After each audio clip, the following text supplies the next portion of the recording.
ఒక రివ్యూస్ సినిమాని ఖచ్చితంగా ఎఫెక్ట్ చేస్తాయని మీరు నమ్ముతారా? అని నా మిత్రులు, అమెరికా మిత్రులు చెబితే విన్నాను. అయినా బాగున్నప్పుడు ఎంతమంది చెప్పినా ఫస్ట్ షో చూసి వచ్చేసి సూపర్ ఫ్లాప్ రా అన్నా చూసే కూడా చూస్తారు. అలా చూశారు కూడా, అలా అభినందించారు కూడా. సినిమా నిర్మాత బాగుండాలి, పరిశ్రమ బాగుండాలి, అన్నీ బాగుంటే ఒక డిస్ట్రిబ్యూటర్ బాగుంటాడు, ఒక థియేటర్ ఓనర్ బాగుంటాడు, ఎగ్జిబిటర్ బాగుంటారు, అందరూ బాగుంటారు, అందరికీ ఉద్యోగాలు వస్తుంటాయి. కంప్యూటర్ చదివినోడు కూడా ఉద్యోగాలు వస్తాయి. అది సినిమా రంగాన్ని ప్రోత్సహించాలి, ఇది నా కోరిక. ఓకే, ఫైనల్ మీరు అడిగింది ఈ సినిమాకి ఈసారి ఖచ్చితంగా అవార్డు మోహన్ బాబు గారికి వస్తుంది. ఎప్పుడు అవార్డును ఊహించలా, చెప్పానుగా ఏం కావాలన్నది. అండ్ ఇంకొకటి, ఇప్పుడు అవార్డ్స్ అనేవి డివైడ్ అయ్యాయి తెలంగాణ ఆంధ్రాకి, అది ఎంతవరకు కరెక్ట్? రెండు రాష్ట్రాలు విడిపోయినప్పుడు రెండు రాష్ట్రాల ముఖ్యమంత్రులు అలా డివైడ్గా పెట్టుకోవడంలో తప్పు లేదు, తప్పే కాదు అది.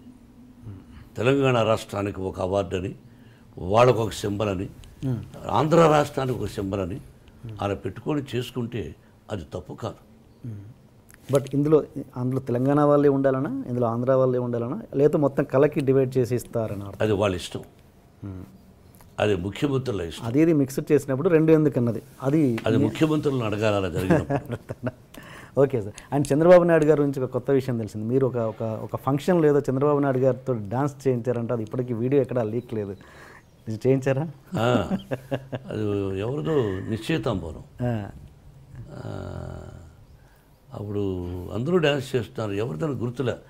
అన్నయ్య గారి కుటుంబంలోనే చంద్రబాబు దూరం నిలబడి చంద్రబాబు రా అని చెప్పి పిలిచి మైక్లో వచ్చి డ్యాన్స్ చేయవా అని చెప్పి చేయించాను. అది మీ దగ్గర ఉందా వీడియో? నా దగ్గర లేదు.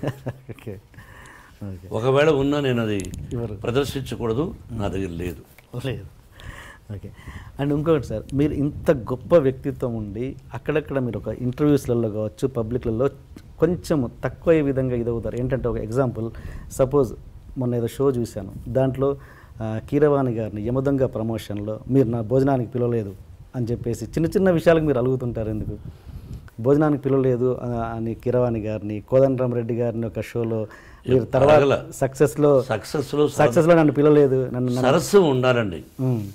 ఒక పద్యం కూడా ఉంది, నేను మర్చిపోయినది, చెప్పండి, నాకు గుర్తులేదు.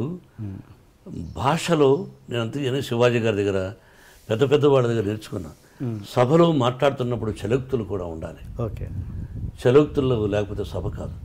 మీరు ఎన్ని అడిగారు, నవ్వుతూ కొన్ని, సీరియస్ కొన్ని, అవన్నీ సరస్సం ఉండాలి. ఓకే, అది మీ ఉద్దేశం. ఒక మంచి బ్యూటిఫుల్ పాట పద్యం ఉంది, బుధవర్గం అదేదో ఉంది, అదేదో ఉంది. బుధవర్గము లేని పురంబు, భక్తి విశ్వాసములు లేని భార్య, గుణవంతుడుగాని కుమారుడన్, సతభ్యాసము లేని విద్య, పరిహాసమన శుభప్రసంగమన్.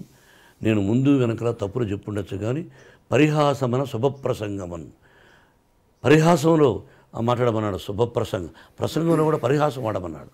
ఓకే, ఇవన్నీ పెద్దలు నేర్పించారు, ఇవన్నీ ఉండాలి అట్లాంటివన్నీ. సో అంతే. Okay sir, one final question. Dasari గారి నుంచి పెద్దరికం, ఇండస్ట్రీ నుంచి పెద్దరికం ఎవరు తీసుకుంటున్నారు, చిరంజీవి గారా మీరా? అది నాకు తెలియదు. పెద్దరికం అంటే ఏంటి మీ దృష్టిలో? ఇండస్ట్రీ ఇప్పుడు కష్టాలు చెప్పుకోవడానికి ఎవరు పెద్ద దిక్కు లేరు. ఎవరి కష్టాలు వాళ్ళకి ఇష్టం వచ్చిన వాళ్ళు చెప్పుకోవచ్చు, వాళ్ళ వల్ల అయితే తీరుస్తారు. మీ లైఫ్ ఫిలాసఫీ ఏంటి సార్? అందరూ బాగుండాలని కోరుకుంటాను.